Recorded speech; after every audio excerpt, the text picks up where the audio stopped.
is up, guys, and welcome to the VisualWood podcast, episode number 12. I'm here today with Wood and Potatoes. Oh, thank you. Hello, it's Wood and Potatoes here. Hello. Seems really weird introing myself like that. I never say my own YouTube name. It's odd. Thank you for doing that. I appreciate it. Doing what? Introing myself in? Yeah. Okay, cool. Hello, everyone. I'm very drunk at the moment. No, I'm not drunk. I'm just, I don't know, a bit aloof at the moment. Just in case you thought that was just a random joke, this is something that we were talking about before, so people don't think that, oh my gosh, what is he joking about, drunks and stuff? It's because I'm an alcoholic. What can I say? Well, you are an alcoholic. I mean, we all know that. Whoa, what? No. We're being serious here right now. We're being serious right now, right? Yeah. Yeah. We talk about it. You've been in rehab for a while. Is this an intervention? An online podcast style intervention? Yes. Everyone tell him stop drinking. Just stop it, WP. Stop it. We all love you. How else will I sleep at night? I need like a couple of beers in me to feel drowsy and fall asleep. And I'm not really an alcoholic. It's just, when I was younger, it was only one beer, and then I got a bit more tolerant to it. So now it's two beers. I don't want to hear any more about your story. I don't really care. Wow, you gave up quick. Never take Matt Visual to an intervention. Jeez. Like the one in Breaking Bad. It's like, listen, it's like the baseball bat, and he keeps striking out, but he keeps going at it. Anyways, the Tower of Nightmares. Yeah. All right, so there's this tower that recently came to the patch. We actually got to go into the patch, not into the patch, into the tower, and we got to fight Scarlet. So...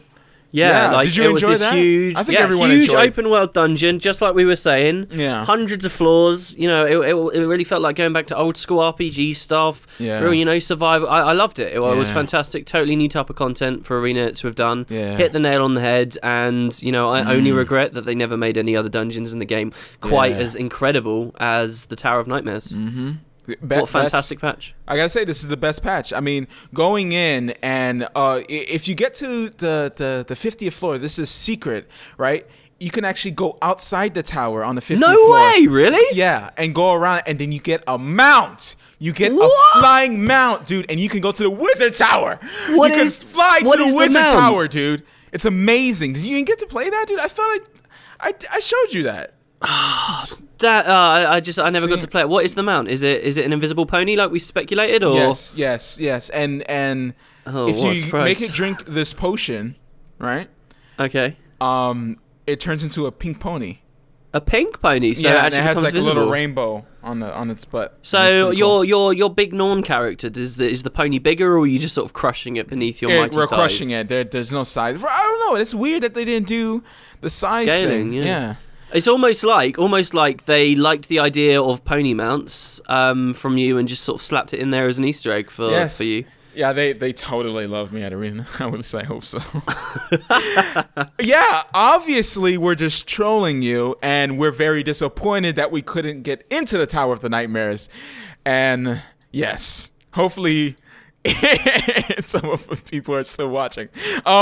Yes, you can't go into the Tower of Nightmares. I was highly disappointed. I actually really enjoyed the beginning. Like, as soon as you load in, it tells you to go to Cassix Hills, and then you jump in right into the story, into like a story instance, and I was like, wow, this is actually pretty cool. And it made me kind of feel like Guild Wars 1, where there was like a bunch of open areas in Guild Wars 1. Yeah, like it felt like as you were walking along that field, like it was like, do I want to aggro these enemies or not? It was very much like in Guild Wars 1 was 99% look at your compass and try and travel around the fields without aggroing like the roaming mobs. And I felt like that with this. I did, sort of headed through the fields like that. Yeah, I could very much see it. It felt like a lot like a Guild Wars 1 mission. And the idea that they could res each other, like the enemies, I thought that was pretty cool. Yeah, I actually like that a lot. I would like not to overuse it, but I would like for them to use it in other places as well, because it makes me sad that I don't have my Super Adventure Box finisher. And I totally what missed finisher were you using in the end? Yeah, I was just using the rabbit one. Is that the only finisher you've got unlocked? I think I have some other ones, but I mean, not ones that I really care about. I need to just buy some. I need to buy some. I'm just gonna spend some money and just bite the dust. And well, there's loads of Halloween ones at the moment. I guess that was kind of nicely timed that you could get all these stomps in PvE now, and there were the Halloween, you know, Scarecrow and Mad King finishes and stuff going on at the same time. Like you will have unlocked some of those from farming, right? Say again? Yeah, you're talking about. Oh, you're talking about the limited time one. Yeah, just that they're dropping at the moment. You said you've. Did we mention in the last VisualWood about how you leveled a character to 8? This was you, right? Oh no, it wasn't. It was someone else. Never mind. I'm thinking of someone else. But yeah, you've at least played the Halloween patch enough. You've at least played the Halloween patch enough to have got like the finishers. Yeah. Yeah. You could use. I played quite a bit. I pretty much got all the achievements. Nothing but like some tedious ones, like farmed a bunch of towers that have like the which type am I missing? I know I got the mortar one. I'm missing the bomb. No, I'm not missing the bomb one. I think I'm missing the mortar one more. No, the golem. That's what I'm missing. I'm missing the golem one. And I was like, man, I'm not searching around the world for no golem to do that stuff. Amazing. Forget it. Like I completed everything. Like it was easy. I actually enjoyed what they did with it. All right, so for people who don't understand what the hell we're talking about or haven't been playing Guild Wars 2, and there's for the a bunch record, of towers. Yeah, go. For the record, you're like the expert here. I've barely played this patch. I've not had much of an opportunity to play it at all. So shame on you. Like, yeah, you are full on. You're expert. Go for it, man. All right. So in the beginning, you jump into the living story. You do like a little cutscene thing, and then you fight a couple crate, and you fight a boss. Then after that, the map is released to you. And there's a couple things. There's an achievement for doing a fetch quest, which I did, which was very tedious. It made you go around the whole world and pretty much do the same thing you did for the Halloween. You remember last patch? Last Halloween patch. I mean. Yeah, I know what you mean with the books. Yeah, it kind of you had to do the same thing for this one. I enjoyed that. I think that's pretty cool. This was pretty much just it's here, do it. Go up to it and press a button. Like, I don't see that's really interesting. I like going into interesting areas and stuff like that. I actually enjoyed that part of it, but I don't know if it's something I'd like to do. The thing that was cool about the Halloween one was, unless you like looked at a guide on Wiki or whatever, it was actually kind of cool to read, the text and read between the lines, and like it was like a real scavenger hunt, a real thing. Is the current patch? Are you saying that the current patch it literally just gives you a star where you need to go, and it is just no, you have to find them. It's a scavenger. Oh no, that hunt. Sounds cool. I'm excited about that. Then that sounds pretty cool to me, at least. Yeah, I'm not too into that type of stuff. I don't know. I find myself in this weird area where it's just like, what do I like? And I've said I liked a lot of stuff, but like I don't know. It's like, what do I enjoy the most? If this scavenger hunt, right? You couldn't waypoint while you were doing the scavenger hunt, but you could move at 200% speed if you were riding on a pony. Would you have enjoyed it? Oh yeah, of course, obviously. But there's a lot of underwater stuff as well. So unless the pony can breathe underwater, I'm going to slap like a nice breather on him. Of course it can. It's a pony. Oh, no. I'm thinking of unicorns. Yeah, I was about to say ponies are magical creatures. Well, the ponies on whatever that show is called. My Little Pony. How did you forget the name of My Little Pony when you knew that we were talking I chose to forget the name so people don't think I actually watched the show, since I make so many pony references. Well, I don't make many pony references. But anyways. You're like the biggest closet brony I've ever seen. It's a good show because it's made by the people who did Samurai Jack and Dexter's Lab. I actually haven't watched it at all because I'm scared that I might like it. Because I tend to like stuff like that. Yeah, I mean, I've never seen it, but the people that say that they like it, it's because it is made from the people, like basically a big conglomeration of the minds that brought some of the greatest cartoons of many of our childhoods. So, like, that's why people say they like it. I saw like this bizarre video of this really freaky guy getting really into it, like putting forward this argument on YouTube about why everyone should love My Little Pony, and he had some reasonable stuff, but he got like really angry and like started crying at certain points. Whoa, I have to see this. Yeah, as far as I remember, it was really weird. Where someone gets so passionate about something that they cry is amazing, and I have to watch it. It's like the guy trying to turn Super Saiyan. You ever seen that? I will find that. It's an interesting... You seen the Super Saiyan one? No, I've not. Oh my gosh. Your mind will be blown. All right, we'll trade videos. Yeah, we'll trade videos for sure. And some dinner later, maybe? Yeah, well, I can take you to McDonald's. Don't go so fast. Don't slow down a little bit. Slow down. It's only McDonald's. No, I can get you that makes it a real date, and I'm not prepared for that. Oh, I can get you a crunch wrap from Taco Bell. Some burritos. I've never had Taco Bell, so yeah, I'll take a Taco Bell.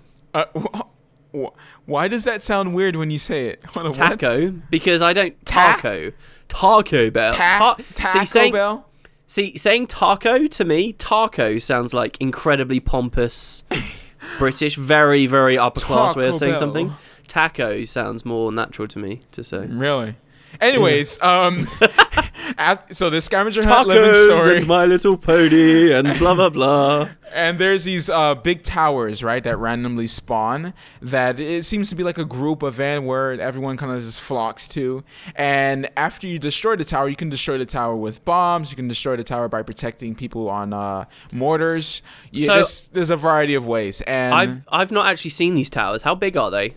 They're pretty decently big. Compared to the big one? 3 or 4 times your size. No. Of your character. Of a Norn, I would say. 3 times. Okay. Yeah, so it's around that way. And once you destroy it, you get to collect the pollen or I guess the pollen, yeah. Yeah, the spores, yeah. The spores, right. And then you get to trade it in for like stuff from the vendor. And actually, which was weird, they tell you can buy it from her, but you can actually just unlock it for 25 points. I don't understand that. Yeah, that's really weird as well. And one is way more effort than the other, right? Like way more effort and gold, by the way. What, because of waypointing around, or no, it's like 5 gold, I think. Oh, right? It's a flat up gold cost at the same time. Yeah, why did all they of do them that? do. All of them do.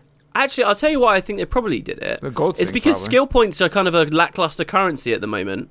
And skill points are the reason why we care about experience in the game. So, adding more skill point sinks, perhaps, is a smart thing for them to do. I think it would be. Because, you think about all this content, I would feel a lot more rewarded if I kept caring about experience after level 80, but I don't, because there's not that much to spend skill points on. But imagine a version of Guild Wars 2 where you still really cared about skill points because you wanted to keep buying stuff with them, and therefore it was important you leveling up after level 80. Then when they just give you a flat experience reward for completing something, you're happy. Right now, people just completely disregard experience as a reward for stuff because they don't care about what that can buy them. But they add more skill point sinks in, and I think that could be a smart way of rectifying that. I would love to see some cool stores in Lion's Arch for just skill points, like a lot of skill points, like a big sink.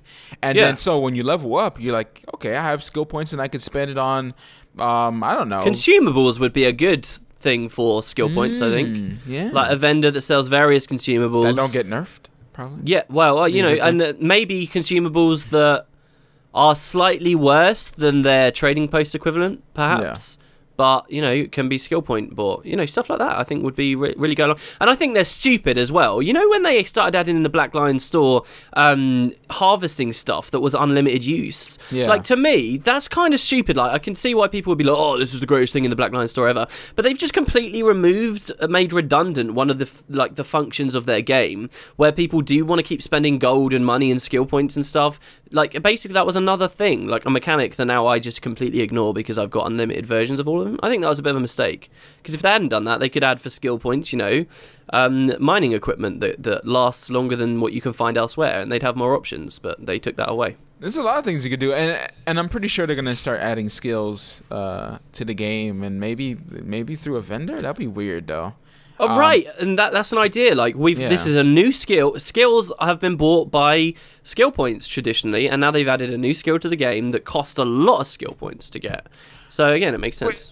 It'll be weird to balance that though as well. Balance, like, okay, are we gonna make this skill very powerful, or is it gonna be good in its own way? How are we gonna do that? Yeah, like, right now they're at least just adding stuff that's specific to content, like, so the skill is powerful, but only when you're really dealing with toxic stuff at the moment. Right. But, eventually they talked about wanting to add new traits and stuff, and there's going to be a point where it's like, all right, this is just going to be a staple of the profession. How powerful do they want it to be? Obviously, in line with everything else, hopefully. Like, they add a new elite, then that elite is in line with the other elites available to that profession, you know, rather than anything else. And are all the new skills they're going to add and traits universal to all professions, like this heal skill is, or unique to professions? Like, are we going to get, are Guardians going to get a new tome, a new elite tome? Or are we just universally all going to get something that summons, you know, a little cat that fights for us? No summons. The summons are always, like, underpowered. It's so weird. Like, it's the same thing with the Rangers. It's like, you know, like, do we make these guys powerful or not? You know, it's just like, and they keep messing with it. And that's why I never played a Ranger yet. They're buffing it. I want to play a Ranger eventually, right? But I'm waiting for the Tengu. And I had a dream last night, no lie, that the Tengu was released. Like, really? Yeah, and it was like very silent, like the patch wasn't about the Tengu. All of a sudden, boom, you logged in Tuesday morning and Tengu was there. And you were like, everyone's mind was just blown. Like, it was great. It was great. That does sound like a phenomenal idea. I would love to see that. Yeah, it was great, man. I was like, yeah, I can make a Ranger. And I was like sitting there trying to think of a name and I couldn't figure out a name. And then that's when my dream ended. But anyways, we were talking about the wow, what an anti-climax of a dream. Yes, oh my god. Yes, it was great. It's great. Anti-toxin spray. It removes poison, torment, confusion, toxin from all nearby allies, as including yourself. So that just in case people didn't know what we're talking about. If you complete the Tower of Nightmares melee achievement, which I don't get it because this is not the Tower of Nightmares. We're just around it.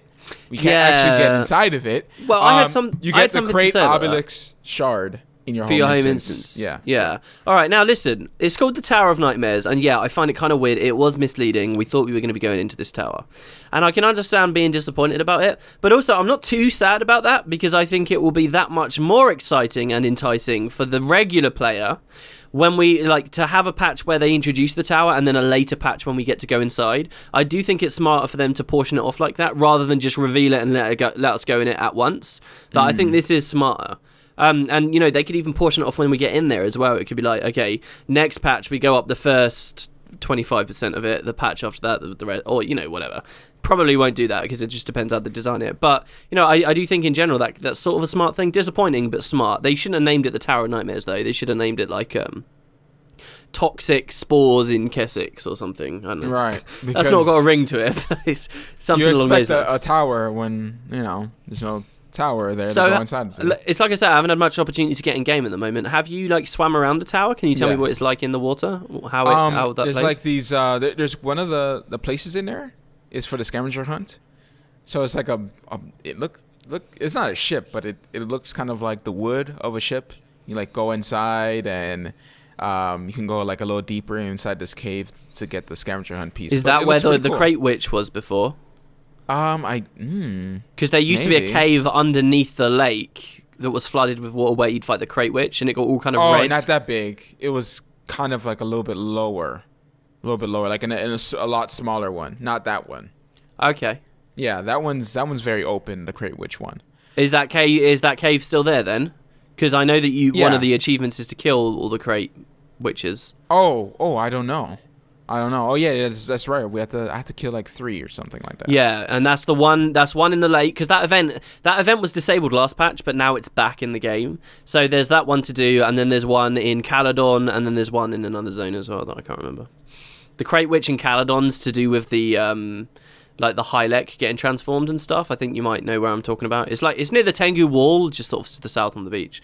But yeah, I know that these are in there, but I haven't done them, so I wasn't sure what it's like swimming around on the tower. So can you climb the tower or like around the outside? No, because there's a lot of scaffolding and stuff. Did you try? As soon as you go to the tower, you get the toxin.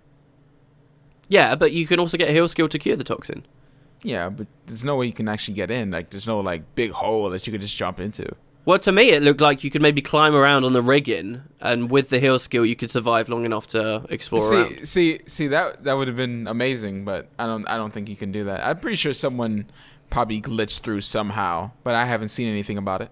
Oh man, I could try that as well. Yeah, that'd be pretty cool to see if like there's actually inside part to it. That'd be pretty cool. Or you can get on top of it, definitely. Yeah. They also added new armors and weapons. And what are these like? Well, I haven't tried these out either. I've seen the weapons, but I haven't seen the armors in the Black Lion store. So they're pretty good. They're pretty solid. They're not bad. Definitely not as bad as some of the armors I've seen. The heavy's pretty cool, but the thing is, you know, this goes into the problem. I'm not going to talk about it much. That if you already have armor, why buy this and then have to buy another exotic set just to put it on? I'm just saying, there's no point of them being because it's buy to win. It's buy to win. Otherwise, you can't just sell in the trading store full exotic armor sets to people. That's crazy. No, I'm not saying that. I'm saying get a way that you can not have to do that. Get a wardrobe function. But anyways, there's also some new weapon skins in there. Have you seen those? Yeah, well, the weapons I thought looked okay, but not like special. Do you know what I mean? Like, they're shiny and they look an awful lot like the weapons you get from Twilight Arbor, just colored differently. No, these have a little bit more glow to them. Like, a lot of part of the weapons are just full on glow, like the scepter and the mace. And they're shining, but it's sort of that syndrome to me where it's like, oh, we want to add some cool weapons. We are running low on creativity. Okay, let's make them glow. Like, they don't really look special to me. Like, I love the Halloween weapons that came out recently, like the Dead Stop shield that's got written in New Crichton a tease to players about the Mad King's Clock Tower and falling off of it. That's a cool shield. It's got a really cool idea. It's got interesting animations. Ghastly Grinning Shield's the same. You know, Arachnophobia was a cool, well, this wasn't a cash shop thing, but, you know, they have unique designs, and then they also have sort of bland designs that are just glowing a lot. And I'm not saying they're bad weapons, but the new ones, I don't know, they just don't look special to me. They look glowy. Well, I mean, not every weapon set is going to be for everyone. Some people are going to like them, some people are not going to like them. I mean, but the good thing, though, I wouldn't say stop with the weapon skins, because really people want a variety. And regardless if, you know, one person doesn't like it, someone else does. And if they want to make a certain set, or a role player wants a certain, you know, shiny thing or whatever to go with his story or whatever, you know, like anyone pretty much, they have that option for different weapon sets. Everyone likes a bunch of skins. And, you know, even if the majority doesn't like it, someone's going to like it. So. And the other thing about these skins, too, is even if they look naff, just because they're exclusive or, you know, much easier to get through some windows and much harder later on in the game's life, that automatically gives them some measure of prestige and worth, even if they look terrible. So, yeah, I'm not saying stop. I just think this particular set I'm sort of a bit indifferent to. Yeah. I think I like the scepter and mace because there's not really good scepters and maces. I think, well, the legendary one, I want it so bad. Oh my god, it's good. Oh, it's so good. The new footprints, man. You can like spam footprints, and it's so beautiful. Oh, yeah, they're bigger than my I've seen all the glitches. Like this guy just makes it so bright. You could be the sun. Oh, dude, I need to get it. I need to get it. Wow, seriously? I've never even heard of that. There's a glitch where you can proper bug out the footprints. No, well, they shine extremely bright, like extremely bright. It's insane. You've never seen it? No, I haven't. I know a guy who has it, and he just messes with it all the time. But yeah, like if the legendary rings don't come out this year, maybe I should probably go for the mace. I want to kind of save up money so I can actually get him. Yeah, that was actually stuff. There was actually an interesting conversation I was having through PM with someone recently, where they sort of said, how do you think they should do legendary armor? Should each individual piece of the armor be as difficult to get as a full legendary weapon? Or should they make each individual piece much easier to get to account for the fact there's 6 pieces and all 6 pieces together is equivalent to a legendary weapon? Which is an interesting idea to me. And my suggestion for how they should do legendary armor when it finally comes out is like you craft a single item that you double click and then expands to become 6 separate items, and then that item you craft is just as difficult as like a Twilight or whatever. But like there's loads of ways they could do that, and the same kind of thing goes for rings as well. Like, how hard do you think it should be to get a ring? It shouldn't be as hard as the weapons. I don't think so. Even though, see, it depends on. No, I don't think it should be as hard. Maybe it should be. Actually, maybe it should be, because armors is totally different from weapons. Because with armor, you can just switch it anytime you want to, and that ring can become anything. It saves you so much money. and so much time with other stuff like switching your stuff, creating bank space for all your gear.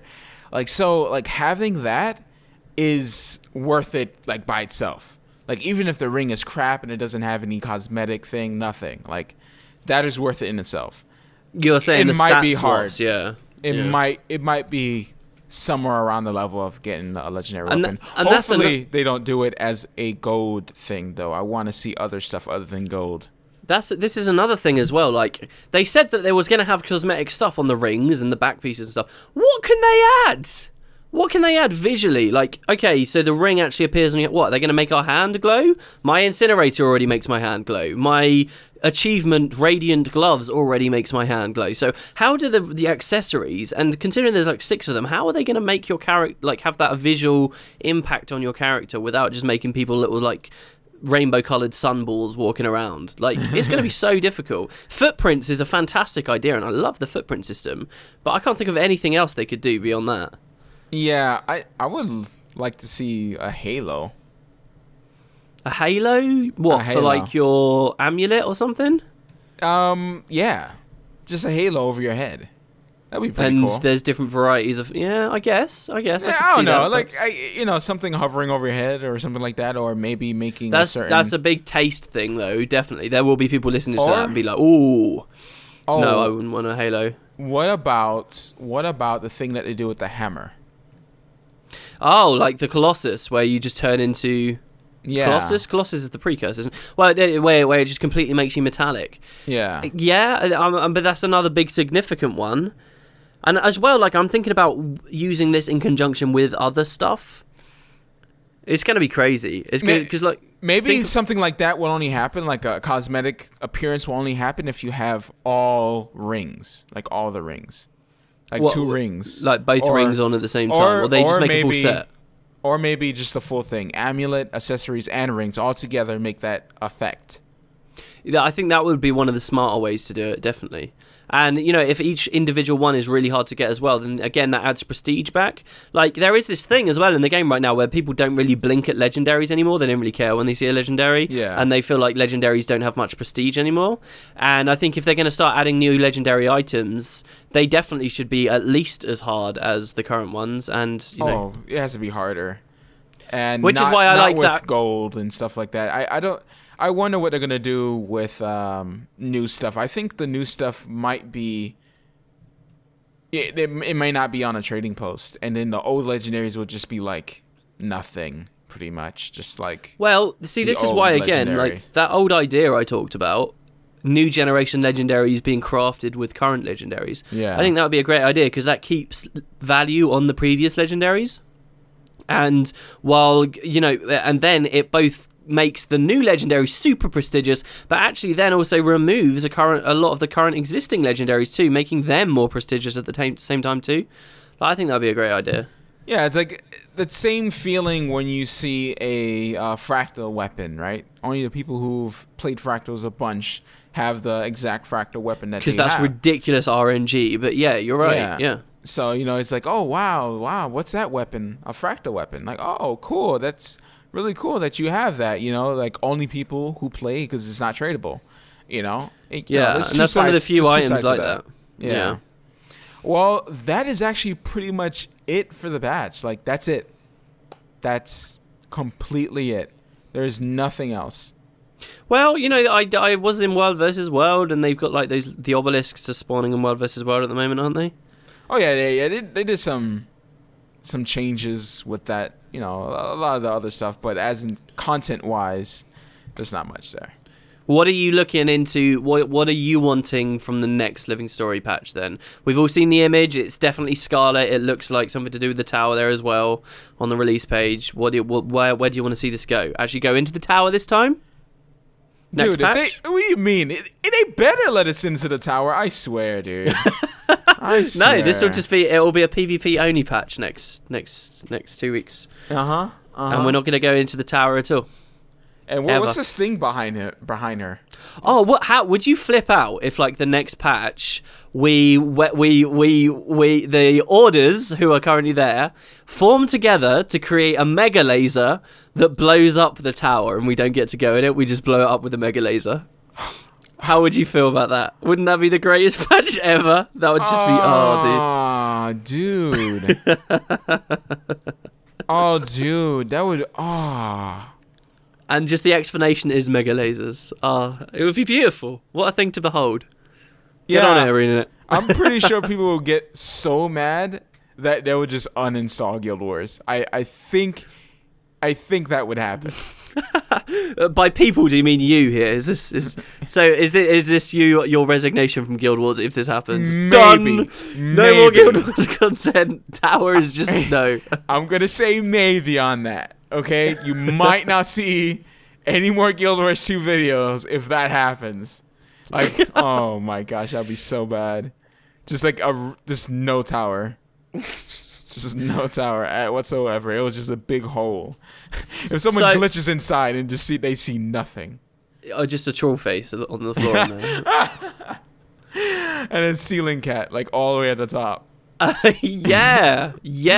Oh gosh, that's a huge ceiling cat that you can't see from the outside. But if you go inside, you see it. You realize the top of it is just a giant face of a cat. That would be weird. But I guess questions?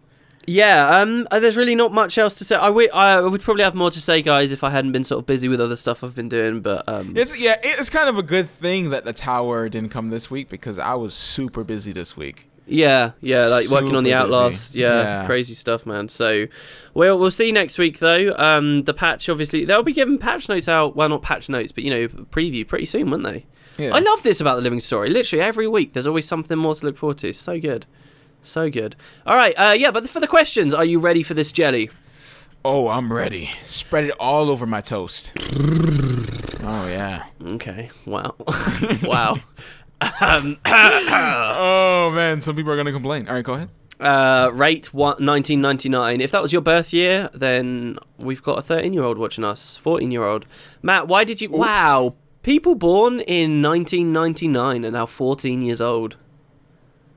That's crazy to me. Oh my god. Okay. All right. Anyway, Matt, why did you make a Guardian? And WP, why did you make an Elementalist?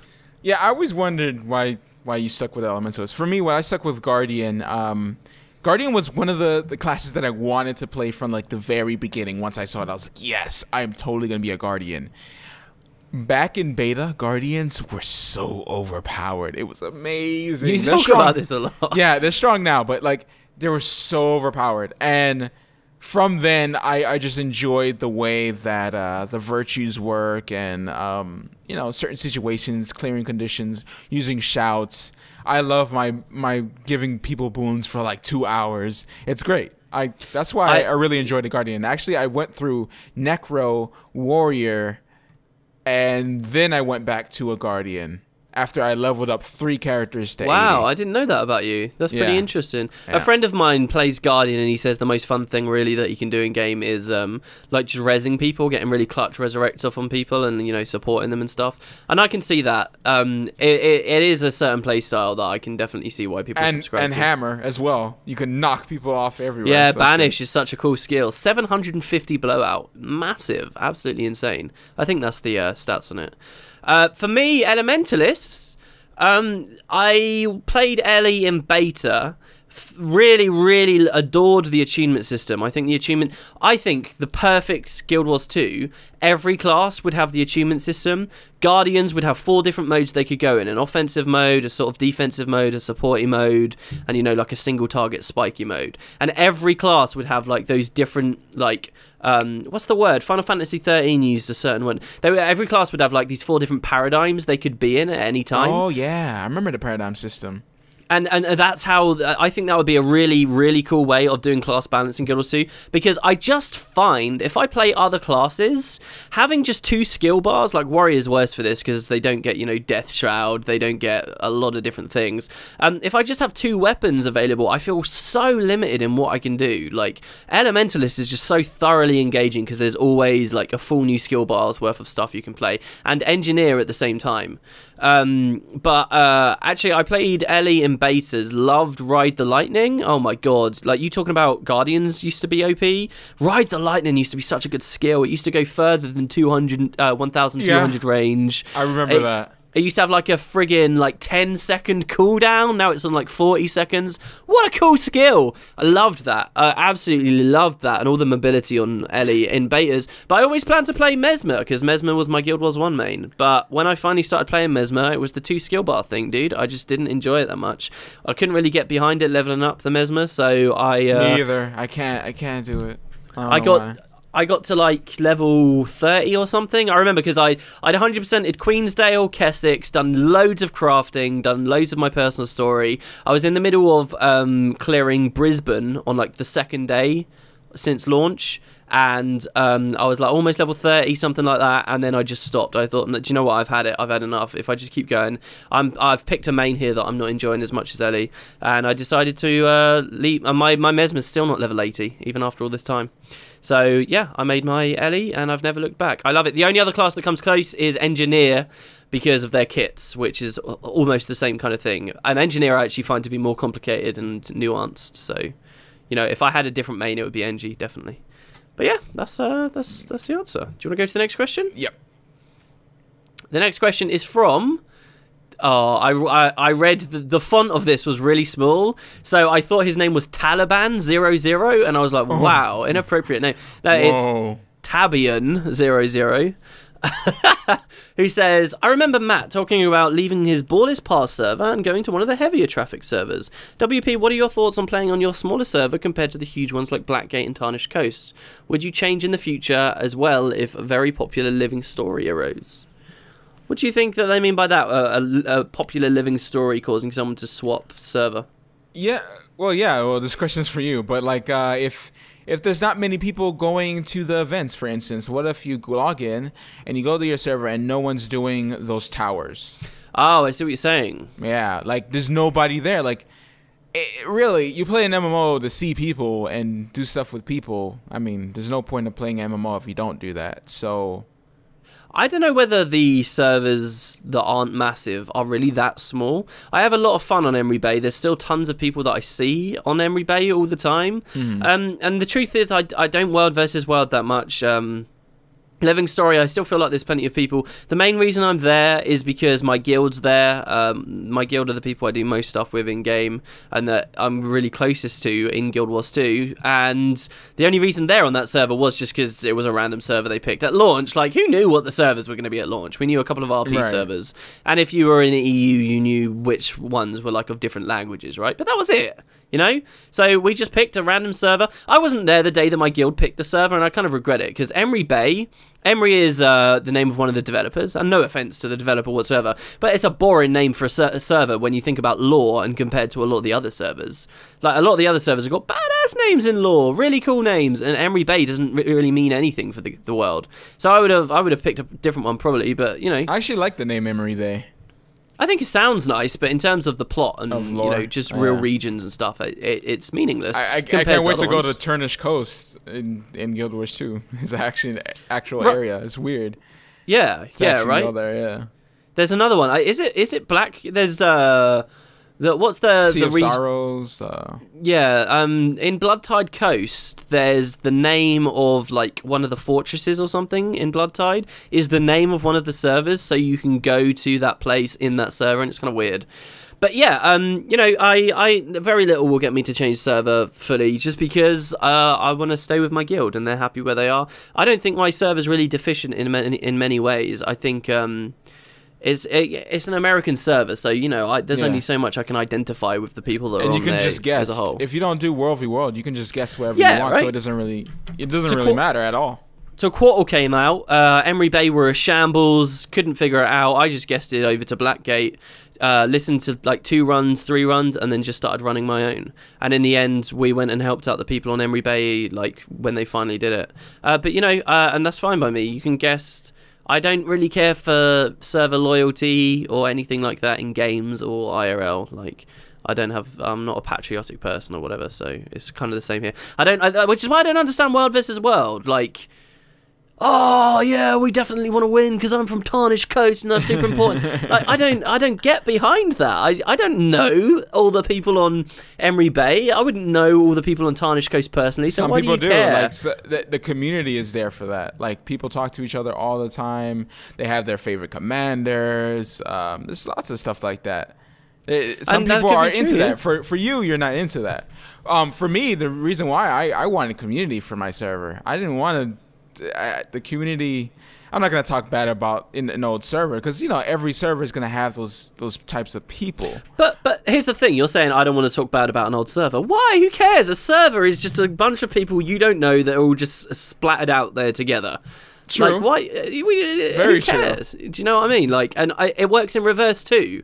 Like, I don't care talking down to people on Emery Bay, and I don't talk about bigging them up. I don't care about bigging them up either because I don't know them. Unless I know you personally, it doesn't matter what server you're playing on. Next question.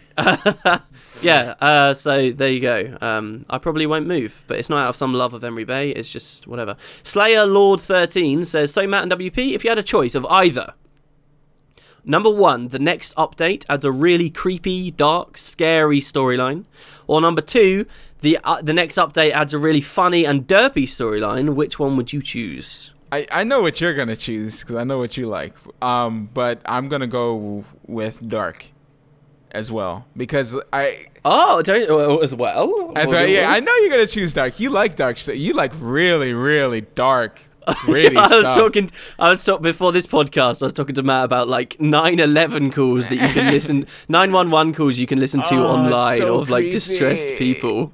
And I was, oh wow, you're right. I do like kind of dark stuff. Yeah, but that wasn't it. But yeah, that definitely applies. It plays into it. Yeah. You always like turning things into like some darker thing. Like I remember some shows you were talking about, like, oh, it's too kiddie. It should have been very dark.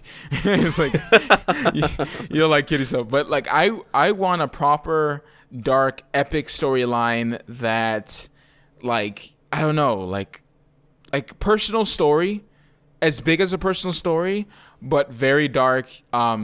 Children getting murdered. Like I want to see some. I want to see some crazy stuff. Well, here's the thing, right? Practically speaking, with Guild Wars 2, the age rating that it has, they are kind of limited. Yeah. And we're never going to see, mothers killing their children and stuff in Guild Wars 2 because of that audience bracket and because they have to appeal to a certain demographic. And that's not everyone's cup of tea. What about Pokemon? You ever read the descriptions of some of those Pokemon? Yeah, it's pretty messed up. And, there are elements of that. The first Guild Wars had really, if you looked in the right places, really dark stuff. But, we can't have it en masse. It was never anything as in your face as the full personal story or campaign. So you have to, if you consider that with this question, does that change your answer? That they attempt, here's a rephrasing. Would you rather Arena attempt a really funny and derpy storyline or attempt a really dark and scary storyline? Do you think they can pull off a dark and scary one? Because my answer, I think they seem to be good at the funny stuff, at least with the Hobo Robo and the Minstrel and all that type of stuff and the funny songs. So. I think it's easier to do the funny and derpy and get it right. Yeah. Than it is to do the dark and scary. And then have to censor a lot of the stuff. Yeah, perfect world. Guild Wars 2 would be an 18 age rated game, and I would definitely go with the dark and scary storyline without a doubt. But realistically speaking, maybe a funny and derpy thing is what people are looking for. Like Unchained. Like you ever seen Unchained? Unchained. No. I mean Conan Unchained. That MMO. It kind of failed. Oh right, that's 18 plus, and you could just like take off all your clothes and everything. I mean, with the skimpy clothes for the Ellie, I mean, it's not too far off. Yeah, I wouldn't want it for the nudity, but like Conan, didn't they have like pre-release material of Age of Conan was just like loads of naked renders of women just like all over the place. Something about like before that game even launched, like it was so sleazy. But pretty funny. Because I mean, let's be honest. I might offend a few people, but a lot of people on the internet, it's just like girls, boobs all the time, and that's all they think about. Dare you? I have no idea where that's coming from. Really? Really? What Have you seen the disgusting comments? Have you seen the comments on YouTube from every girl thing?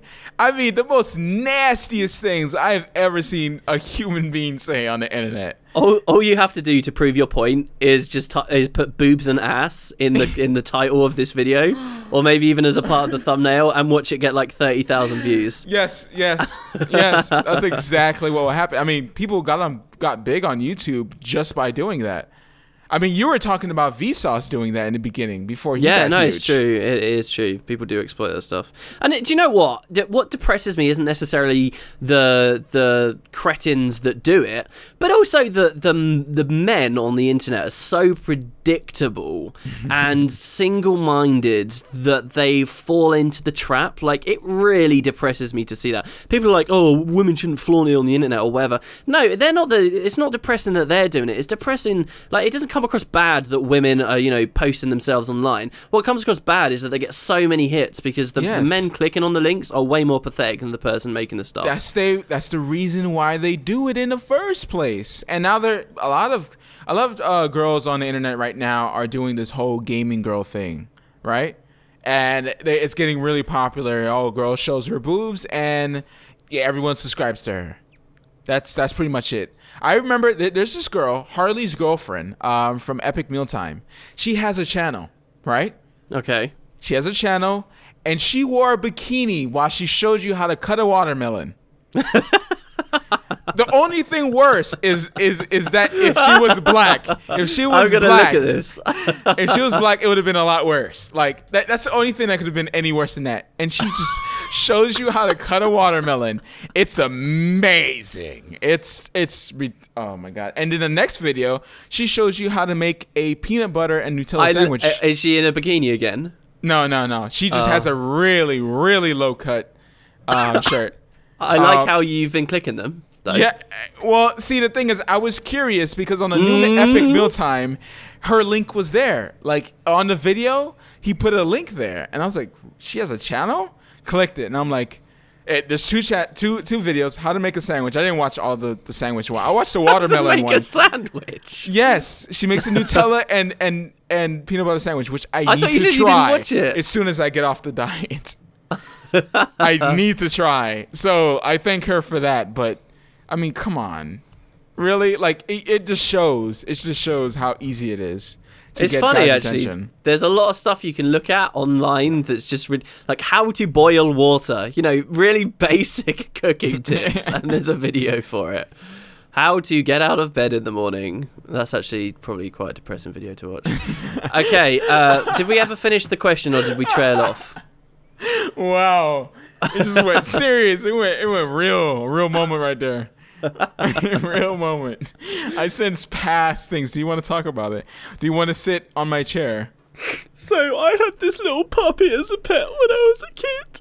Oh god. Okay, I don't really care. I don't really care. Because I was walking. Wow. Wow. Next question. Yeah, okay. Next question is from Killchained. Okay, my next question for you guys. Do you think that titles that you get from hardcore content on the level of Tequatl and any other hard-to-do achievements like God Walking Amongst Mere Mortals or Champion Shadow, etc., are kind of prestigious in some fashion, give them a glow, give them a unique effect onto the title instead of just grey writing below your name? Thoughts? Yeah, I've been saying this for a bit. I want something else with the titles. I don't know how they would do it because it'll get too cluttered. I mean, we got the star, we got the name, we got the little tag for the guild, and then like, I don't know, the title. Like, I don't even see anyone's titles, by the way. Like, they're just fade into the gray pretty much. I would like to see it flash and stuff like that, but yeah, like that's one thing. I think even if they're flashing, it's not going to do anything. Like there's big gold stars next to everyone's names, and you just eventually just get absorbed into your experience of playing the game. And you don't notice anymore. Right. Yeah, they might have a flashing title, but I'm not going to notice that anymore. The only way that I would notice it is if they were exclusive in the only 100 people in the game that are the top of whatever that title is have it. So when you notice it, you're like, wow, this is one of the top 100 players. And I think the solution to a lot of that is titles have definite ends at the moment. Like, so, or Risen Slayer After you've killed 1,000 of them, that's it. It's over. I think all of these should be capless. Many of the titles achievements can be capless, and they just keep going and going and going and going and going up. And and then like the top the 100 players with the most Orion kills in the whole game, or any of these other titles, they get like a unique flair to their title. Should they be repping it? I think that's the way that they should do it. Currently, the only well-designed titles that I ever pay attention to in the game are the ones associated with achievement points, and that's because they're limitless, they're capless right now, and people can't max them out easily at all. Like, no one's got to the top yet. You know what these titles are like. So like Acclaimed Achiever, they sound bad, they don't really have good flares to them, but there's like a title in the game for getting 20,000 achievement points. Did you know that? Wow. And it's impossible to, if you've done every daily since launch, every single achievement, every single living story thing, you still wouldn't have, or this was the case a couple of weeks ago, you still wouldn't have 20,000 achievement points. Right. So you know what that means? There's an achievement in the game that no one has right now. That's prestige. That's what makes something prestigious, not flashing effects. I would like more stuff like that. Yeah. But that's kind of my answer. It's not the cosmetics of it. It's what it means. That's what makes, like, legendaries are just as flashy as they were on day one, but they're less prestigious now because more people have them. Yeah. So the prestige isn't tied. And, looking good is an added bonus. It's a shame that the achievement point titles sound rubbish. Acclaimed Achievement, what a boring title sounding. How boring does that title sound? But at least there is prestige still attached to it. So I think that's what they should focus on first, and then like the cosmetic, basic stuff that goes, oh, that sounds cool, oh, that looks cool, it comes later. I would definitely like the legendary armor to follow in that footsteps. I know people don't like, oh, I don't have time to log in and spend hours and hours and hours and hours and hours. Well, it's not for you then. It's not for you. Exactly. Yeah. Exactly. I want that, because guess what? When I get my legendary, I'm going to be like, I got it. And guess what? No one else can get it unless they do the same amount of work I do. And I understand why people don't want it on a trading post, because rich dudes can just sit there and buy it. But the thing is there's no really point. People are selling it anyway. What they should do is make the next legendary, make it extremely hard to get, make it account bound as soon as you got it. Get it. Now, I would like it account bound, but of course I'm not going to get that. But yeah, make it account bound, and no one will be able to mail it. Oh, that's all you had to do with legendaries, is just make sure you didn't have to mail it. You didn't have to put it on trading posts, but they did. And I really hope the new legendaries do not get put on a trading post. But we'll see what happens. Next question, because we're lollygagging. Okay, the next question is from Kill Damn Zaid, who says, what would you guys say for more random bind to account rewards from new dungeons as an incentive to run the dungeons? I personally still do Fractals 48 simply for the skins, and because it's fun when you play with friends. I have a problem with everything being able to be sold on the TP, and I love having lots of fractal weapons because it isn't something you throw money at to get like legendaries now. This is basically what we've been talking about. Yeah, we basically talked about that. I always think about those questions when we're talking like, oh man, we just answered a question. And some questions that I didn't get a chance to put into the show also get answered. So, and I kind of steer in that direction to answer that. Oh, you're so smart. You're so manipulative. Yeah. Yes, exactly. So even though your question might be not picked, it might be in the episode still. But that's a strange thing. I got to say though, just like a quick thing, playing a game with a group of friends that you really like man, you could pretty much play every dungeon and it'll be great. Like I kind of it's really good. Like you basically that's the difference between people like, oh, I don't want to run this dungeon because I'm tired of pugs or it's too boring or whatever like that. But if you have like a group of friends, it like totally changes that. It's like, yeah, you know what, I'll run it. You know? Yeah, but anyways, I'm not gonna go into that. I definitely think they should add that in. RNG kind of, like the fractal weapons. How bad is RNG on fractal weapons? We got to be careful here, because last VisualWood, we were talking about how all the stuff that comes from these dungeons should be trading postable, because then it self-balances itself. And whether you want the skill or not. No, I just said it needs to be a variety.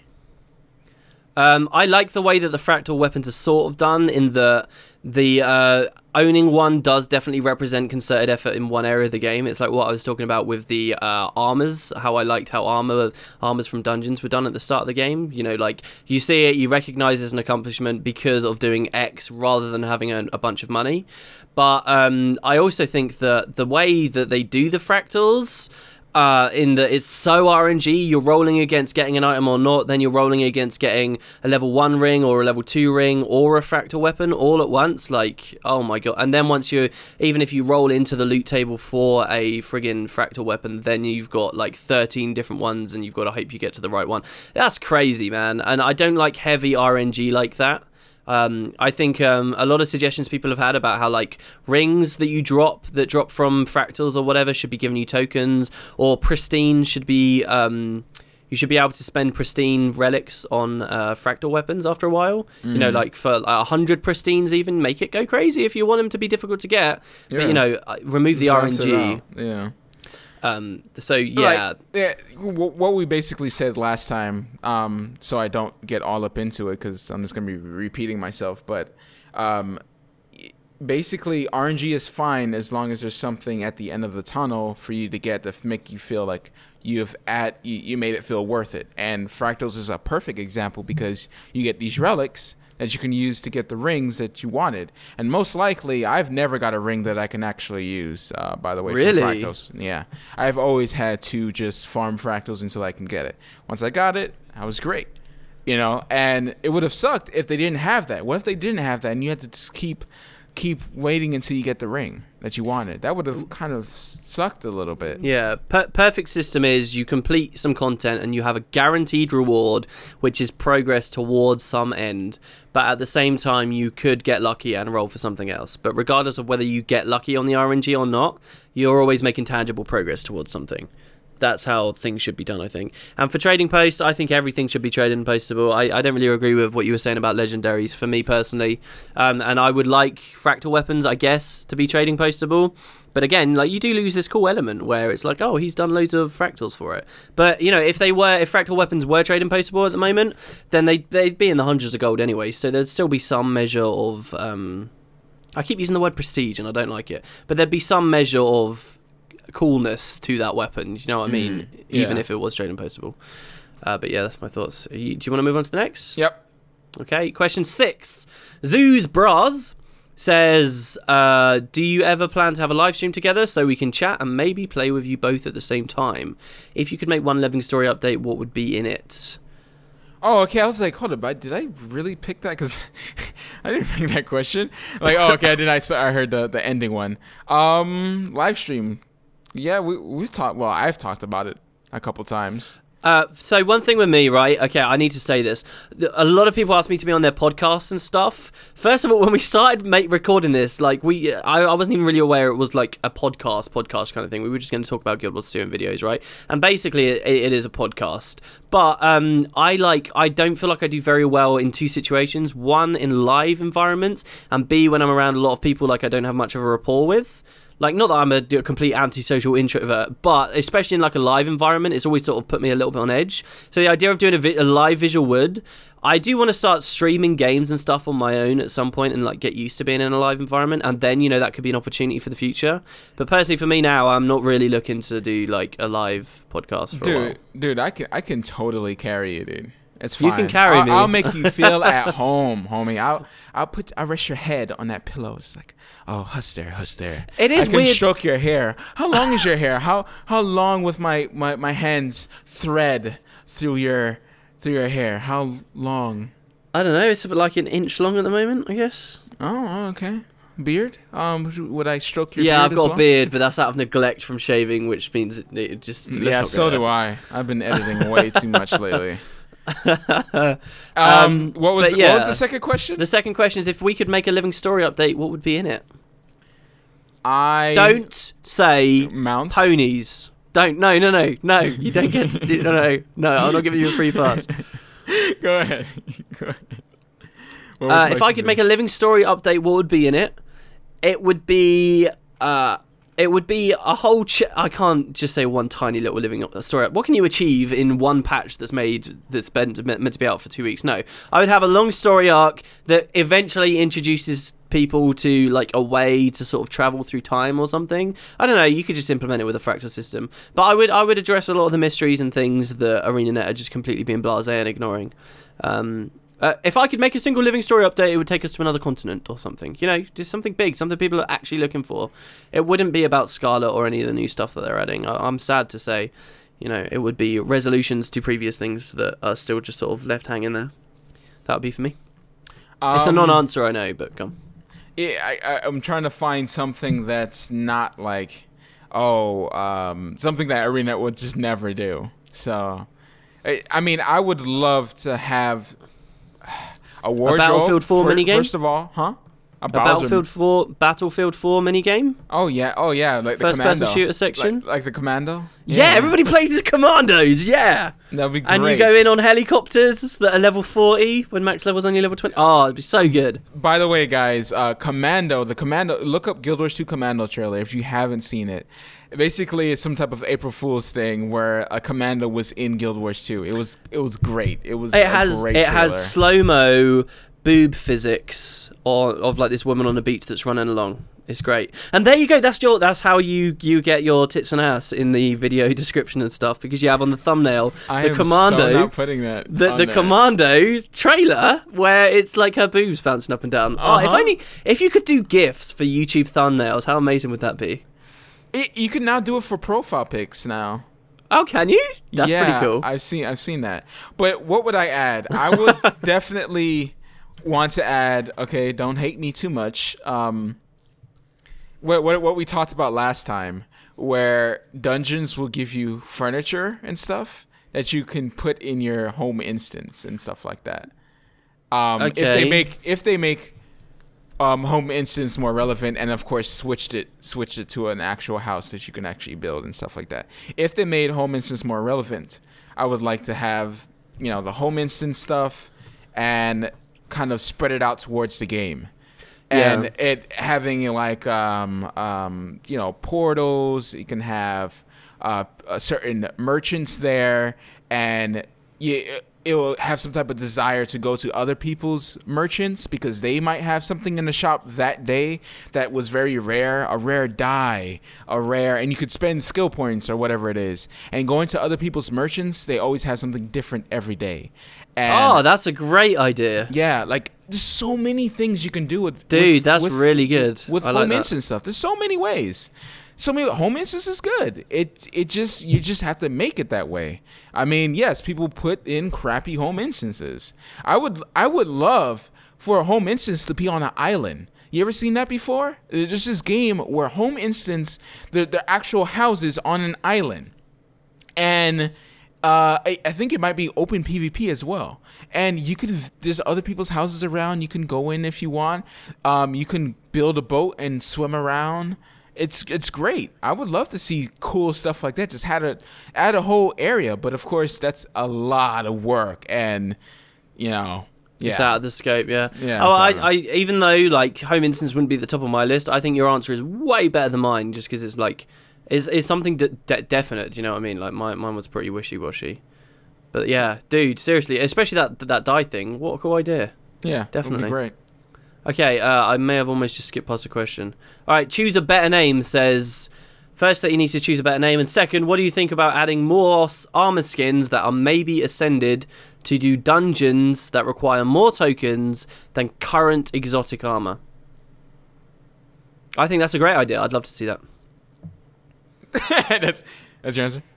No, yeah, I don't have too much more to say to it. I think, you know, this would go fantastic hand in hand with an upgrade to dungeons.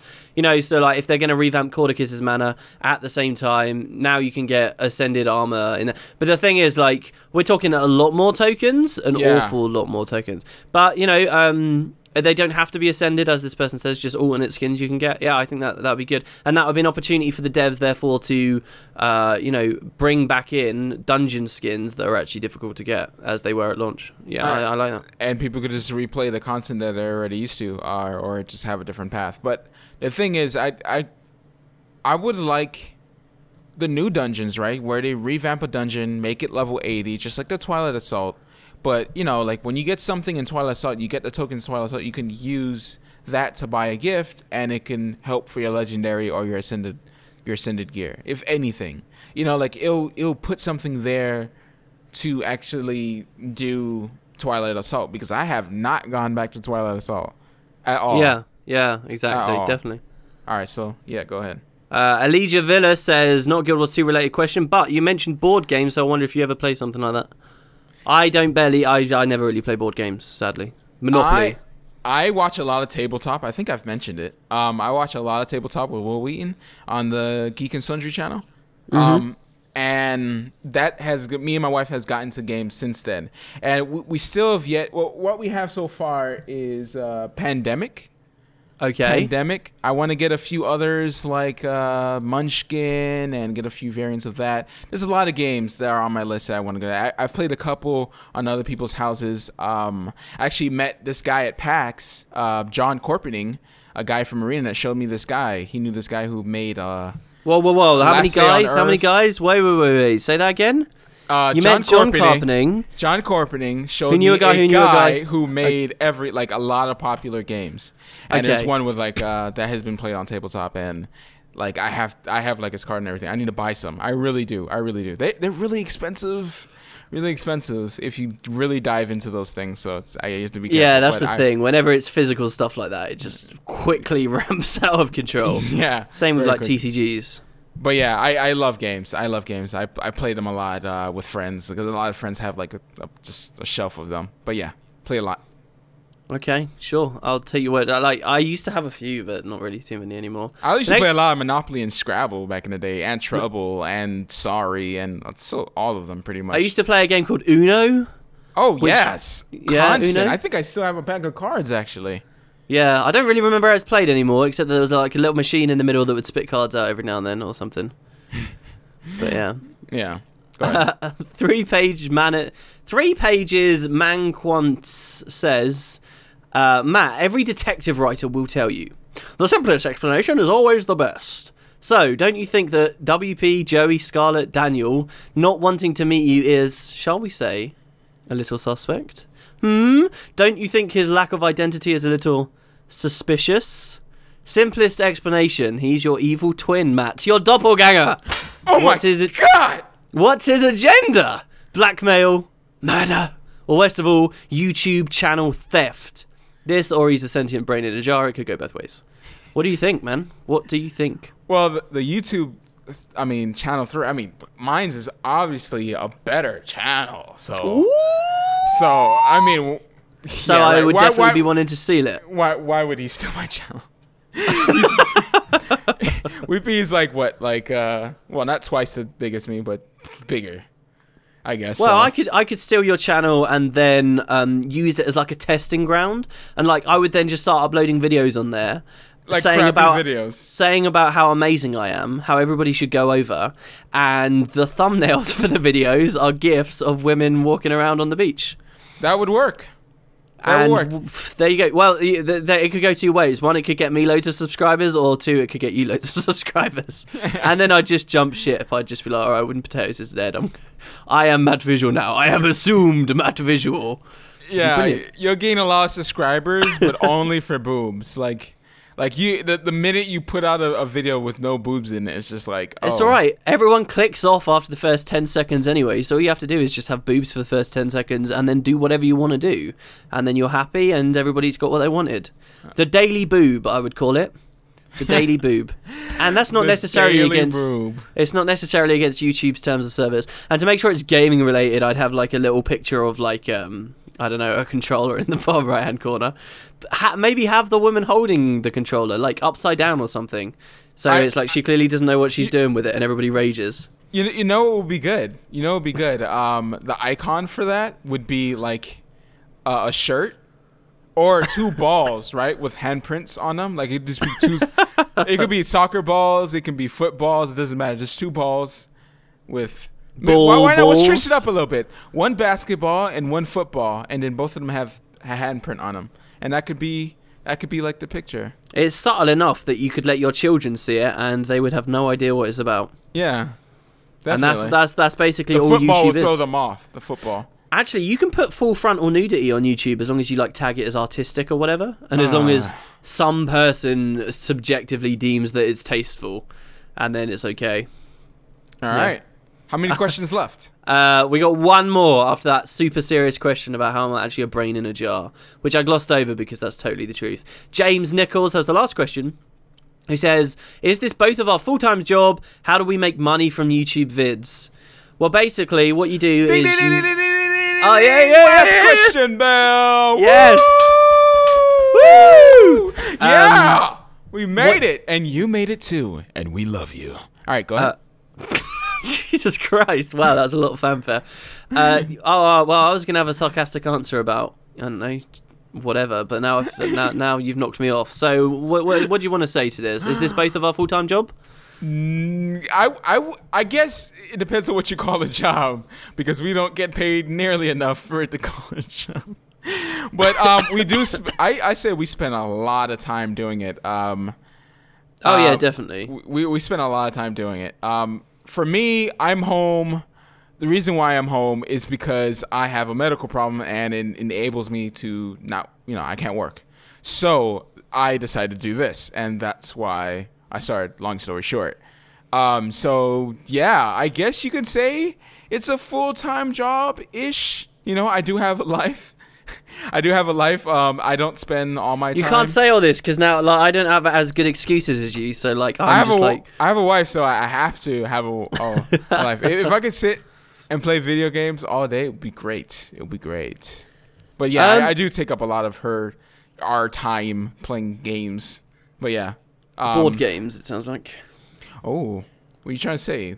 They're boring? Nothing at all. No, I wasn't saying that whatsoever. I actually don't think that board games are boring, but, they're more time. You have to clean up after board games. Computer games, you get to be the more loser of a slob. cleans up. You don't know this?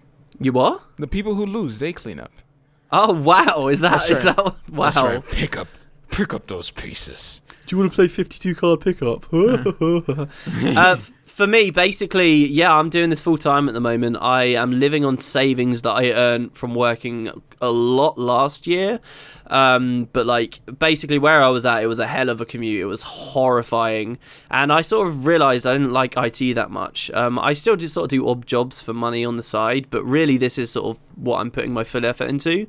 And I do earn just enough to sort of keep me above line. So my savings are sort of, they're low, but they're not going sort of up or down too much. Well, they're going down, but not too much, kind of thing. So that's basically what I'm doing. And when things get too dire, I'll probably go maybe I'll just start working full time and just fucking bite the bullet and keep doing YouTube stuff on the side, or maybe I'll try and do something part time. The idea has been, hopefully to just sort of get going somewhere and get to a point where I can really focus more on it and call it a real job. Yeah. But yeah, exactly. I don't know. We talked about time limits about YouTube. If we don't meet a certain standard or a certain threshold, should I say, that we would just give up and just make this a part-time thing.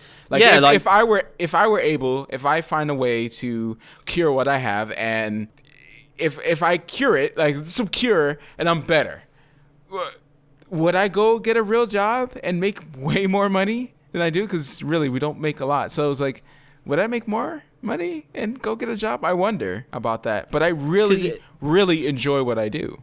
Yeah, it's being passionate about it. For me, I sort of view my life at the moment as on hold, and it's very much I'm just sort of trying to make something work and hope that eventually it does something really big for me and that it will pay off. Mm-hmm. But it's sort of everything else about my life is on hold for it, and there will be a point where it's holy shit, look, 3 years, 4 years, 5 years, it's enough. You need to start doing tangible stuff to become, get a real career or something somewhere else that you're passionate about. But yeah, that's sort of the way I view it at the moment. And there is a point, but I try not to think about it and just try and focus on getting to where I want to go. There was this question that I was oh man, hearing you guys talk about YouTube was depressing. This was a little depressing. Yeah, it was. Wow. It was a little depressing. It was at the end, so whatever. Be happy. Anyways, guys, I hope you guys enjoyed the video. If you did, give me a like, share with your friends, leave a comment, say what's up in the comment section below. And stay visual. Bye. Rip I'm having the same problem. Plans. Yeah, okay.